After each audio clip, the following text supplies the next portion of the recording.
Hello students, welcome to this lecture series. इस वीडियो में हम 11th क्लास का टॉपिक कर रहे थे साइड का, उसी को कंटिन्यू करेंगे। कुछ प्रॉपर्टीज आपको पिछले वीडियो में बताई गई थी और उनसे रिलेटेड कुछ क्वेश्चन हमने सोल्व किए थे। अब उन्हीं प्रॉपर्टीज के बेस पे सोल्व क्वेश्चन हम सोल्व करेंगे इस वीडियो में। तो द फर्स्ट क्वेश्चन आज का क्या रखा है वो कुछ इस तरीके से है। फर्स्ट क्वेश्चन है ए मार्केट रिसर्च ग्रुप। ए मार्केट रिसर्च ग्रुप, कोई मार्केट रिसर्च ग्रुप है जो मार्केट में अलग अलग रिसर्च करता है, सर्वे करता है। कंडक्टेड ए सर्वे, उन्होंने कोई सर्वे कंडक्ट किया है ऑफ 2000 कंज्यूमर्स। ठीक है, 2000 लोगों के उन्होंने वो रिसर्च किया है, सर्वे किया है। एंड रिपोर्टेड दैट, और उन्हें क्या पता चला, रिपोर्टेड दैट 1720 पीपल, 1720 लोग हैं, like product P1 and 1450 people like product P2। ठीक है, वो प्रोडक्ट P2 को लाइक करते हैं। What is the least number, question क्या है, what is the least number, कम से कम वो नंबर कितना है लोगों का, that must have like both the products. ठीक है, बोथ द प्रोडक्ट्स। तो ये क्वेश्चन आपको क्लियर हो गया होगा। क्वेश्चन क्या कह रहा है, क्वेश्चन ये कह रहा है कि कोई मार्केट रिसर्च ग्रुप है हमारे पास, उन्होंने मार्केट में एक सर्वे कंडक्ट किया है। कितने लोगों पर, 2000 लोगों पर। 2000 लोगों पर जब उन्हें सर्वे किया तो उन्हें ये पता चला कि 1720 लोग हैं वो ऐसे हैं जिन्हें प्रोडक्ट P1 पसंद आया है, 1450 लोग ऐसे हैं जिन्हें प्रोडक्ट P2 पसंद आया है। ठीक है, बाकी कुछ लोग ऐसे भी हो सकते हैं जिन्हें कुछ भी पसंद नहीं आया हो, और कुछ लोग ऐसे भी हो सकते हैं जिन्हें दोनों प्रोडक्ट पसंद आए। तो क्वेश्चन क्या है, क्वेश्चन ये कह रहा है what is the least number that must have like both the product, मतलब ऐसे कम से कम कितने लोग हैं जिन्हें दोनों प्रोडक्ट जो है वो पसंद आए। ठीक है, तो यहाँ पर हम क्या करते हैं, P1 से रिप्रेजेंट कर लेते हैं number of consumers who like product P1। ठीक है, और P2 जो है वो कंसिडर कर लेते हैं number of consumers who like product P2। ठीक है, तो N ऑफ P1 हम पता कर सकते हैं, यहाँ पर कितना गिवन है, N ऑफ P2 कितना है वो हमें गिवन है तरीके से। टोटल कितने लोगों के सर्वे किया गया है वो हमें पता है। तो यहाँ पर हमें क्या क्या गिवन है, हमें ये गिवन है तो कि देखो एक बात थोड़ी सी सोचने की यहाँ पर ये है कि जो मार्केट रिसर्च ग्रुप है उसने 2000 लोगों में सर्वे किया था। ठीक है, तो उन्होंने इस बात को लेकर सर्वे नहीं किया कि ऐसे कितने लोग हैं जो या तो P1 को लाइक कर रहे हैं या P2 को लाइक कर रहे हैं। ठीक है, मतलब वो इस तरीके से सोचो इस बात को कि वो गांव के अंदर चले गए, तो गांव में 2000 लोग थे, उन्होंने उनके सर्वे किया, तो उन 2000 लोगों में कुछ लोग ऐसे भी तो हो सकते हैं जिन्होंने ना प्रोडक्ट P1 पसंद किया ना प्रोडक्ट P2 किया। ठीक है, तो यहाँ पर जो एक तरीके से हमें जो 2000 दे रखा है वो क्या दे रखा है, यूनिवर्सल सेट के अंदर कितने एलिमेंट थे, टोटल हमारे पास कितने एलिमेंट थे वो हमारे पास क्या बनेंगे, N ऑफ U। तो N ऑफ U हमारे पास कितना हो जाएगा यहाँ पे 2000। ठीक है, टोटल कितने लोग हैं जिनके ऊपर सर्वे किया गया है, मतलब N ऑफ U जो है वो कितना आ गया हमारे पास 2000। N ऑफ P1 कितना है, N ऑफ P1 ऐसे लोग जो प्रोडक्ट P1 को पसंद कर रहे हैं, तो P1 को प्रोडक्ट पसंद करने वाले कितने हैं, 1720। ठीक है, प्रोडक्ट P2 को पसंद करने वाले कितने हैं, N ऑफ P2 कितने हैं 1450, 1450 लोग। ठीक है, अब हमें निकालना क्या है, हमें ये निकालना है कि N of P1 intersection P2, N of P1 intersection P2 ही बनेगा ना, वो लोग जो P1 और P2 दोनों को पसंद कर रहे हैं वो किससे रिप्रेजेंट होंगे, P1 इंटरसेक्शन P2 से। तो हमें N of P1 intersection P2 जो है इसकी मिनिमम वैल्यू निकालनी है। तरीके से इसकी मिनिमम वैल्यू कितनी होगी वो हमसे पूछा जा रहा है। ये पूछा ना लीस्ट नंबर मतलब की मिनिमम वैल्यू जो है वो हमसे यहाँ पर पूछी जा रही है। ठीक है, तो इसको किस तरीके से हम सोल्व करेंगे वो देखो। हमारे पास प्रॉपर्टी थी N ऑफ यूनियन D वाली प्रॉपर्टी, तो वो अगर हम यहाँ पर लगाते हैं तो N of P1 union P2, इसको आप क्या लिखोगे N of P1 plus N of P2 minus N of P1 intersection P2, इस तरीके से लिखोगे। तो N of P1 union P2 ये कितना आ जाएगा हमारे पास, वो आ जाएगा N ऑफ P1 कितना है 1720, ठीक है, plus N of P2 1450 minus N of P1 intersection P2 N of P1 intersection P2, तो 1720 प्लस 1450, इन दोनों को आप ऐड कर लो। इन दोनों को आप ऐड करोगे तो आपके पास कितना आ जाएगा 3170। तो ये हो गया 3170 minus N of P1 intersection P2 हो गया 3170 minus N of P1 intersection P2। अब हम यहाँ पर क्या लिख सकते हैं, हम यहाँ पर लिख सकते हैं कि ये जो हमारे पास लोग आए हैं कितने 3170 minus P1 N of P1 intersection P2, ठीक है, वो मैक्सिमम कितने रहे होंगे, 2000 रहे होंगे। मतलब ये वैल्यू क्या रहेगी लेस देन इक्वल टू 2000, क्योंकि जो सर्वे कंडक्ट किया गया था वो गांव में किया गया था ना एक तरीके से। तो गांव में कितने लोग हैं टोटल 2000 लोग हैं। तो ये जो वैल्यू आई है 3170 minus N of P1 intersection P2, वो किसकी आई है N of P1 union P2। तो N of P1 union P2 इसको रिप्रेजेंट कर रहा है number of people who like either P1 और P2, या तो P1 को पसंद कर रहे हैं या P2, मतलब दोनों में से कम एक को तो पसंद कर ही रहे हैं। तो उन लोगों का जो नंबर आएगा वो उस विलेज की पॉपुलेशन से ज्यादा तो जा ही नहीं सकता, ठीक है। तो ये जो वैल्यू आई है 3170 minus N of P1 intersection P2, इसकी मैक्सिमम वैल्यू कितनी होगी, एक तरीके से हमारे पास 2000 होगी, ठीक है। तो यहाँ पर अगर हम N of P1 intersection P2 की वैल्यू निकालते हैं तो इसको मैं यहाँ पर लिख रहा हूँ ऊपर, ये हमारे पास बनेगा N of P1 intersection P2, ये माइनस का है, is less than equal to 2000 और 3170 दर्जन इसका हो जाएगा हमारे पास माइनस का हो जाएगा, ठीक है। तो अभी क्रॉस किया minus N of P1 intersection P2 is less than equal to 2000 minus 3170 minus 1170, ठीक है। अब इस इनइक्वेशन बनी एक तरीके से। वैसे लीनियर इनइक्वालिटी का जो पूरा टॉपिक आपके पास वो 6th चैप्टर के अंदर आएगा। 6th चैप्टर में लीनियर इनइक्वालिटी के बारे में आप सब कुछ पढ़ोगे। फिलहाल आप सिर्फ इतना ध्यान रखो कि ये जो लीनियर इनइक्वालिटी हमें दे रखी है, किसी भी लीनियर इनइक्वालिटी को जब हम नेगेटिव नंबर से मल्टीप्लाई या डिवाइड करते हैं तो जो इनइक्वालिटी होती है वो रिवर्स हो जाती है, ठीक है। तो इससे पहले तो आपने क्या किया था कि बीच में इक्वल का साइन होता था, आप सीधा नेगेटिव से नेगेटिव कैंसिल कर देते थे, मतलब कि आप दोनों तरफ -1 से मल्टीप्लाई कर देते थे स्ट्रिक्टली स्पीकिंग।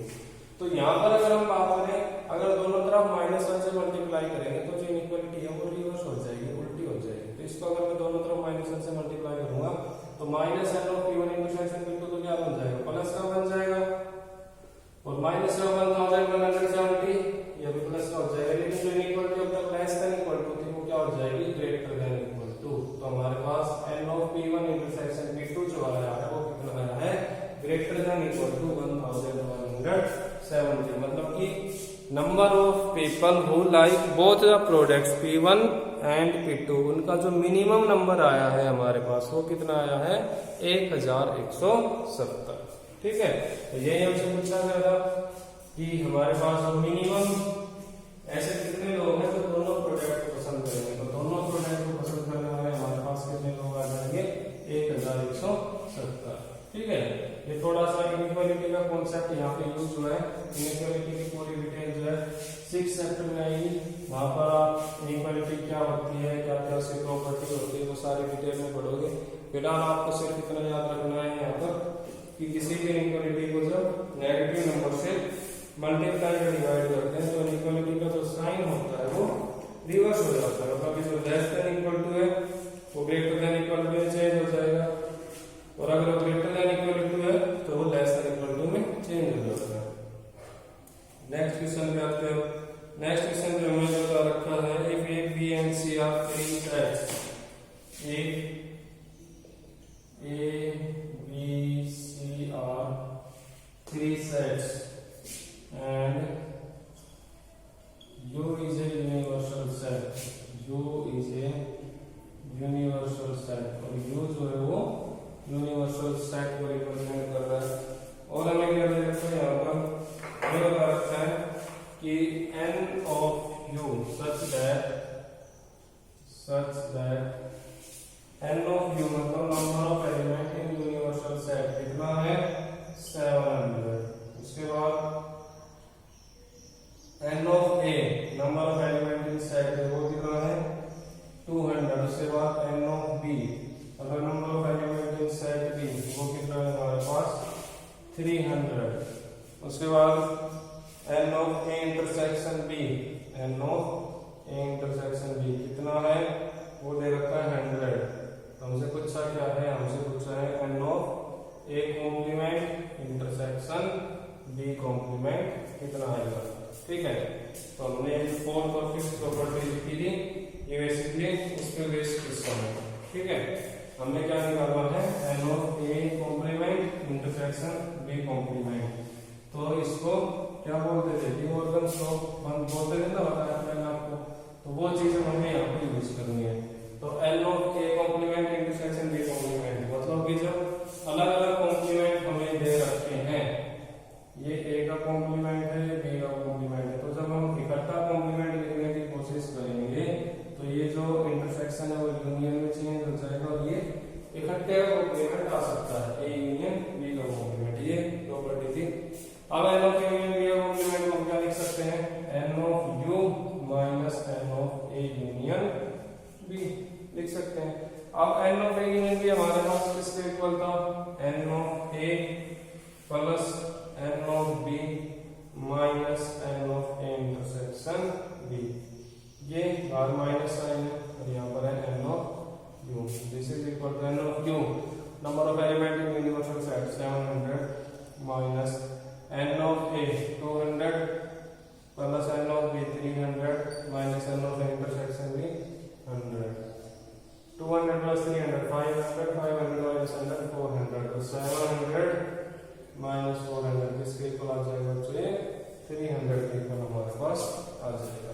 ठीक है, इसका तो फाइनल रिजल्ट आया हमारे पास कितना आया है 300 जो है वो आ जाएगा हमारे पास। तो सॉल्व कर सकते हैं इसको आराम से, ज्यादा परेशानी वाली बात नहीं है इसके अंदर। ठीक है, नेक्स्ट क्वेश्चन में चलते हैं। अब हम नेक्स्ट क्वेश्चन हमें किस तरीके से दे रखा है इसको पढ़ते हैं। ये बिल्कुल फॉर्मूला बेस्ड था। इस टाइप के जो क्वेश्चन होते हैं सबसे आसान होता है, जिनमें कुछ स्टेटमेंट वगैरह नहीं दे रखे होते ना, जिनमें स्टेटमेंट दे रखे होते हैं तो उसमें पहले कंसीडर करना पड़ता है कि n ऑफ A क्या है, n ऑफ B क्या है, A यूनियन B क्या है, A इंटरसेक्शन B क्या है, सारी चीजें हमको सोचनी पड़ती है। लेकिन जिनमें ये क्वेश्चन में सीधा बता रखा है कि n of A union B इतना लो भाई, n of A intersection B इतना लो भाई, n of A complement intersection B complement इतना है, तो उसमें कुछ करना नहीं होता। उसमें आपको बस फॉर्मूला अगर पता है तो सिर्फ इस वैल्यू उठा के सब्स्टिट्यूट करनी होती है, ज्यादा दिमाग लगाने वाली बात होती नहीं है। ठीक है, लेकिन स्टेटमेंट बेस्ड जो क्वेश्चन होते हैं इसमें थोड़ा सोचना पड़ता है कि हमें क्या दे रखा है, हमसे क्या पूछा गया है। तो नेक्स्ट क्वेश्चन हम करते हैं। नेक्स्ट क्वेश्चन हमें कुछ इस तरीके से दे रखा है, इन ए क्लास ऑफ 35 स्टूडेंट्स। ठीक है, हमारे पास कोई क्लास है, उसके अंदर कितने बच्चे हैं 35 स्टूडेंट्स हैं। 17 have taken maths, 17 have taken maths, 17 बच्चों ने मैथ्स लिया है। 10 have taken mathematics, 10 have taken mathematics maths but not economics, but not economics. Math लिया उन्होंने लेकिन साथ में इकोनॉमिक्स नहीं लिया। ये जो 17 बच्चे थे जिन्होंने मैथ लिया था, इसके बारे में आगे कुछ नहीं बता रखा, सिर्फ इतना बता रखा है कि उन्होंने मैथ लिया। मैथ के साथ इकोनॉमिक्स ली है नहीं ली है, बायो ली है क्या लिया है कुछ नहीं बता रहा। आगे फिर पूछ रखा है find the number of students who have taken both maths and economics. Find number of students, find number of students who have taken, जिन्होंने लिया है बोथ मैथ्स एंड इकोनॉमिक्स, जिन्होंने मैथ्स और इकोनॉमिक्स दोनों लिया है। ठीक है, ये तो एक पार्ट हो गया इस क्वेश्चन का। आगे वो कुछ भी पूछ सकता है इसके अंदर। Find number of students who have taken economics but not mathematics, also find number of students. अब हमें नंबर ऑफ स्टूडेंट्स निकालने हैं, कौन से, who have taken, who have taken क्या, हु हैव टेकन इकोनॉमिक्स, जिन्होंने इकोनॉमिक्स लिया है बट नॉट मैथ्स, लेकिन मैथ नहीं लिया। ऐसे कितने बच्चे हैं, ये हमें निकालना है। It is given that each student, it is given that, it is given that each student has taken, each student has taken either math और इकोनॉमिक्स और बोथ, इधर मैथ्स और इकोनॉमिक्स और बोथ। ठीक है, ये हमसे बता रखा है। क्लास के अंदर जितने बच्चे थे ना, उन सब ने या तो मैथ लिया है या इकोनॉमिक्स लिया है या फिर दोनों लिए। समझ में आ गई बात? ये हमसे जीवन है। यहाँ पर हमसे पूछा क्या गया है, हमसे पूछा गया कि ऐसे कितने बच्चे हैं जिन्होंने मैथ लिया है लेकिन इकोनॉमिक्स नहीं ली, और ऐसे कितने बच्चे हैं जिन्होंने इकोनॉमिक्स लिया है लेकिन मैथ नहीं लिया।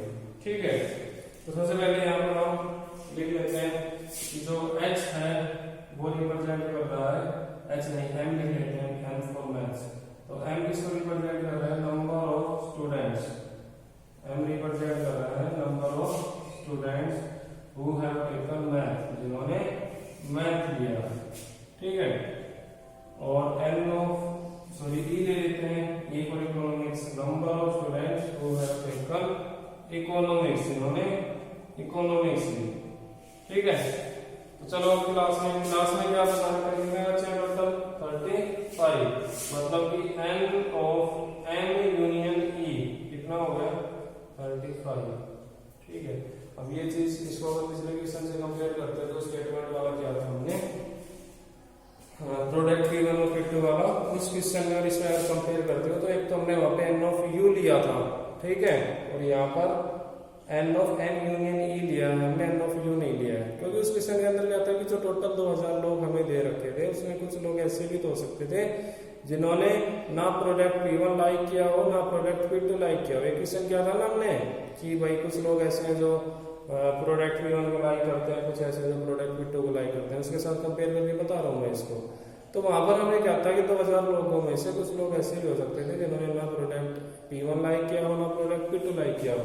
लेकिन यहाँ पर क्या हो रहा है कि जो क्लास में 35 बच्चे हैं, इसमें बता दिया कि 35 बच्चों में से ऐसा कोई बच्चा नहीं है जिसने ना मैथ लिया हो ना इकोनॉमिक्स लिया हो, ऐसा कोई नहीं है।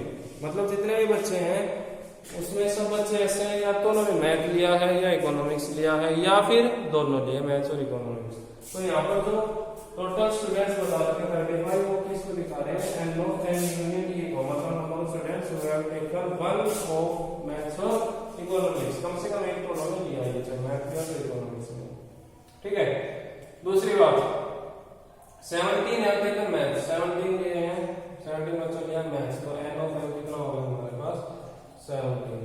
10 have taken math but not economics, math ले लिए लेकिन इकोनॉमिक्स नहीं ली, तो मैथ में से इकोनॉमिक्स हटा दो। ठीक है, तो n of m minus e बच गए, तो n of m minus e कितना हो गया हमारे पास, n of m minus e कितना दे रखा है, 10 दे रखा है, समझ आ गया। ठीक है, उसके बाद आगे चलते हैं हम, आगे क्या प्रॉपर्टी यहाँ पे लगा सकते हैं वो देखो, हम प्रॉपर्टी लगा सकते हैं यहाँ पर n of m minus e की प्रॉपर्टी लगा सकते हैं, लगा सकते हैं ना।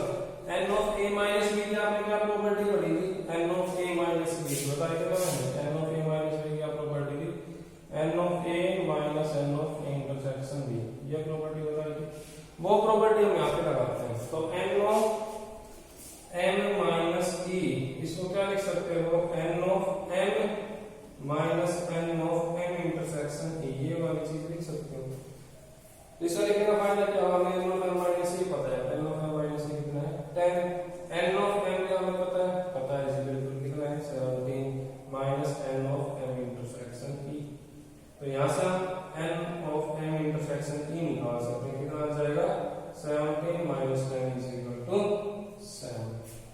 समझ आएगी बात, मानते हैं इसको। अब हम क्या यूज कर सकते हैं, और यूज कर सकते हैं N of M union E, use कर सकते हैं N of M union E. First property n of union E वाली, n of M union E क्या बनेगा, M of M plus N of E minus N of M intersection E. N of M union E दे रखा है कितना है 35, ये हो गया हमारे पास 35 is equal to N of M, math पढ़ने वाले कितने हैं 17, इंग्लिश पढ़ने वाले पता है, इकोनॉमिक्स पढ़ने वाले नहीं पता, तो वो यहाँ से निकाल सकते हैं। Minus N of M intersection जो दोनों पढ़ रहे हैं मैथ और इकोनॉमिक्स, ये कितने हैं 7। तो यहाँ से हम कैलकुलेट कर सकते हैं एन ऑफ ई को, number of students who study economics कितने हो जाएंगे 35, 17 माइनस 7 10 लग जाता है, 10 लग जाता है माइनस का, 35 माइनस में 10 कितना हो जाएगा 25 हो जाएगा 11। तो अब हमसे क्या क्या पूछा जाता है वो देख लो आप, find number of students who have taken both maths and economics, जिन्होंने मैथ और इकोनॉमिक्स दोनों लिया है, मतलब N of M intersection E कितना आ रहा 7। समझ गए। आगे find number of students who have taken economics, जिन्होंने इकोनॉमिक्स ली है बट नॉट मैथमेटिक्स, लेकिन मैथमेटिक्स उन्होंने नहीं लिया है। तो मैथमेटिक्स उन्होंने नहीं लिया है, इकोनॉमिक्स उन्होंने ली है, तो हमसे क्या पूछा जा रहा है एन ऑफ ई माइनस में एम।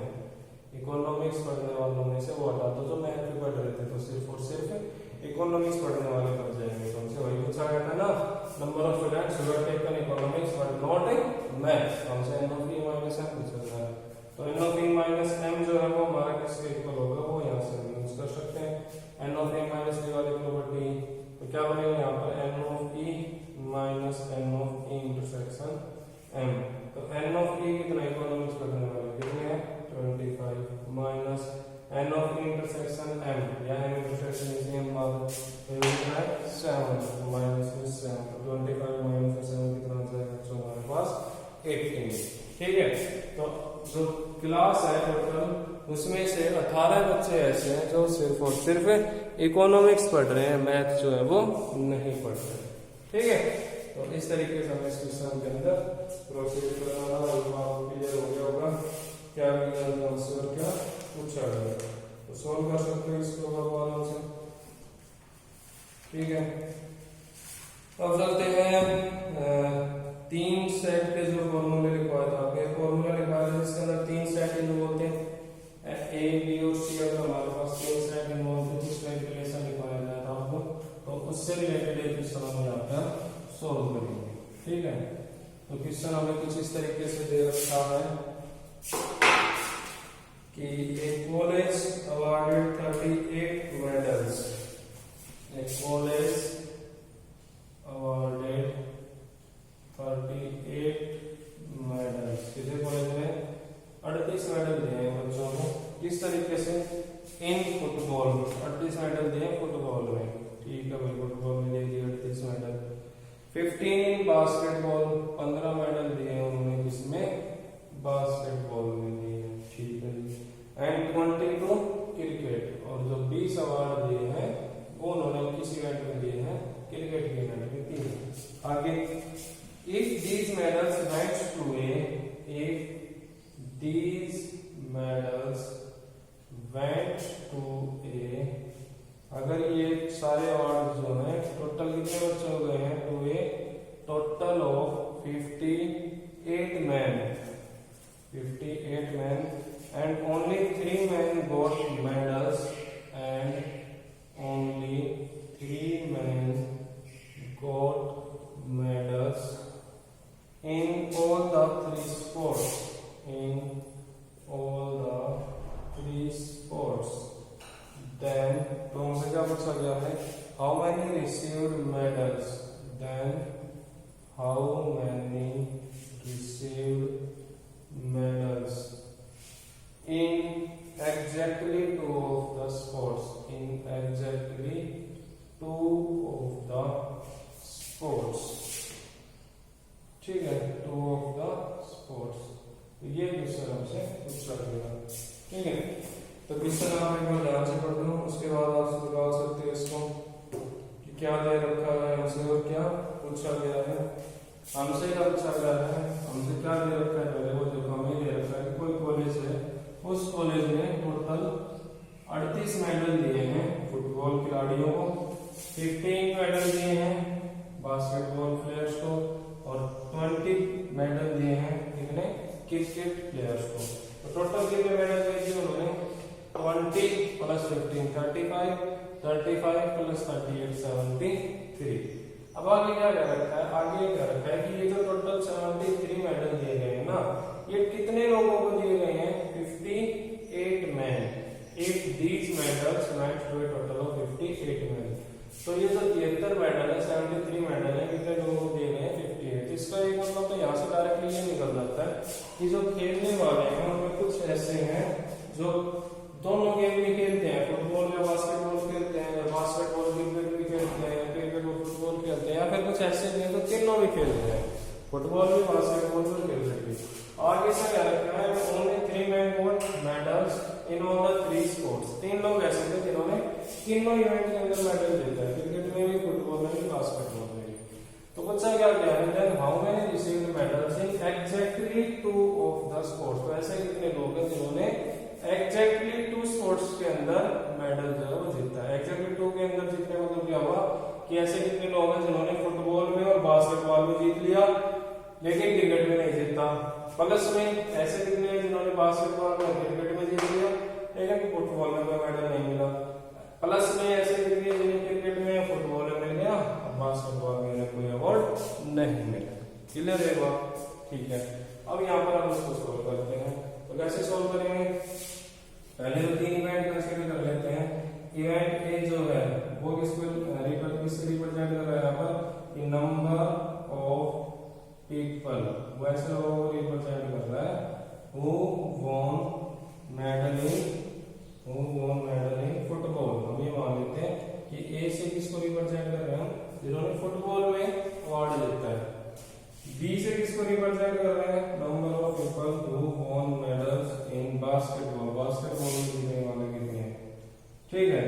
और सी क्रिकेट में जीतने वाले कितने हैं, number of people who won medals in cricket, cricket में जीतने वाले कितने हैं, समझ आएगी बात, ठीक है।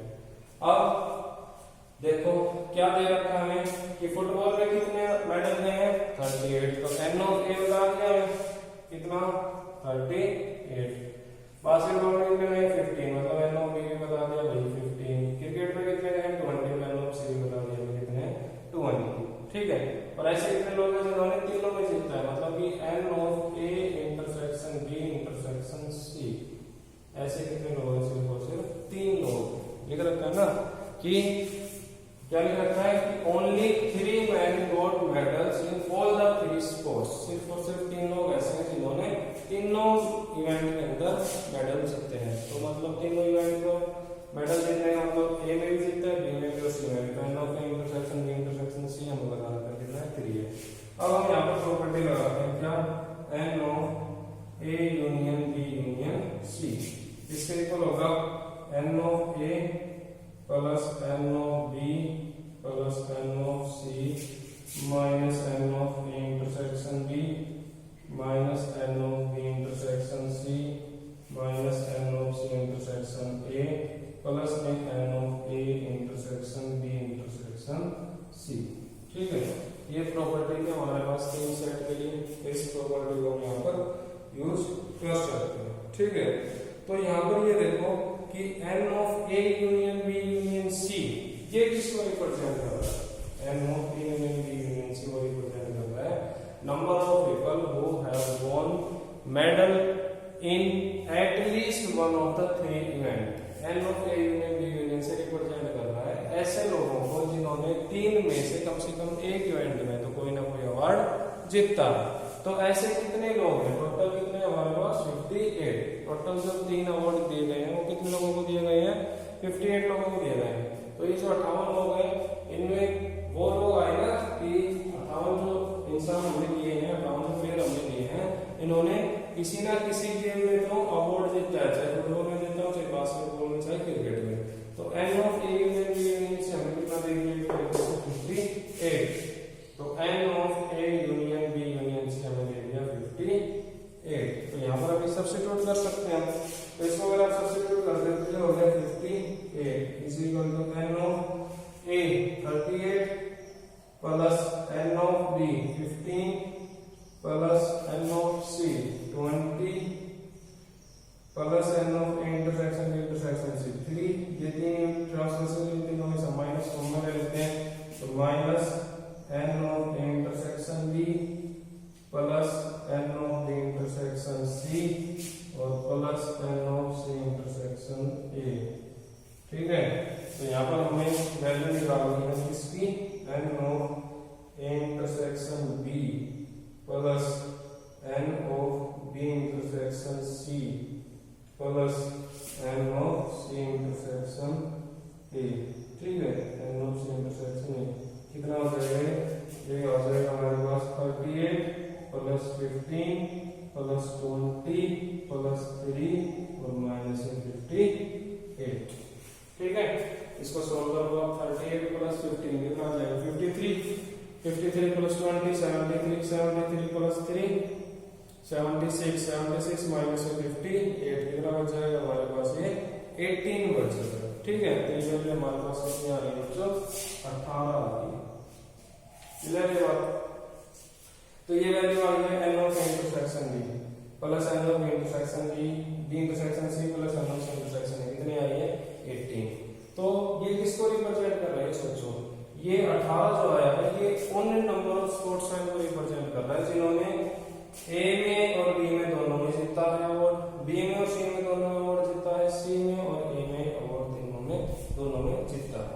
ठीक है, लेकिन हमसे सिर्फ और सिर्फ वो पूछे गए थे कि ऐसे कितने लोग हैं जिन्होंने एग्जैक्टली 2 इवेंट में मेडल जीता है। एग्जैक्टली 2 का कितना मतलब है कि उन्होंने या तो ए में और बी में जीत लिया, सी में नहीं जीता, या बी और सी में जीत लिया, ए में नहीं जीता, या सी में और ए में जीत लिया, बी इवेंट में मेडल नहीं मिला है।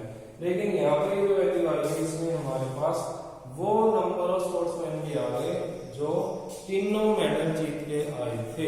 ठीक है, तो तीनों मेडल जीत के आने वाले कितने हैं ये हमें देखना है।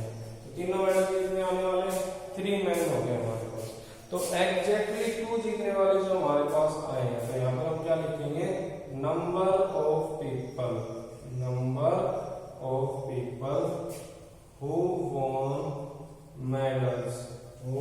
Medals in exactly 2 events. इसको मैं कैपिटल में लिख देता हूँ ताकि मतलब आपको ध्यान रहे इसका। एग्जैक्टली 2 ऑफ द स्पोर्ट्स, जिन्होंने सिर्फ और सिर्फ 2 स्पोर्ट्स के अंदर इवेंट जीते हैं। ठीक है, टोटल आए थे हमारे पास 18। ठीक है, 18 में से हम उनको हटाएंगे जिन्होंने ए में और बी में जीत लिया लेकिन सी में नहीं जीता। ठीक है, और ये ऐसे कितने लोग हो रहे हैं हमारे पास 3। तो 18 माइनस 3 इंटू 3, ये जो लोग बचे हैं वो बचे हैं जिन्होंने सिर्फ और सिर्फ 2 इवेंट के अंदर मेडल जीता है, 3 में नहीं जीता। तो 18 माइनस 9 कितना हो जाएगा हमारे पास 9 ये हो जाएगा। ठीक है, तो ओवरऑल अगर हम इसको देखते हैं तो ऐसे कितने लोग आ गए हमारे पास जिन्होंने एग्जैक्टली 2 इवेंट के अंदर मेडल जीता है, वो कितना हो जाएगा 9। ठीक है, तो बच्चों ये हमारे पास कुछ क्वेश्चन थे प्रॉपर्टीज बेस पे। इनसे रिलेटेड जो भी प्रॉब्लम्स आपको मिलती है तो आप उन्हें सोल्व करने की कोशिश करना, और अगर आपको कोई प्रॉब्लम आती है तो आप उन्हें वीडियो में पोस्ट कर सकते हो। मैं कोशिश करूँगा कि जल्द से जल्द सोल्व किया जा सके।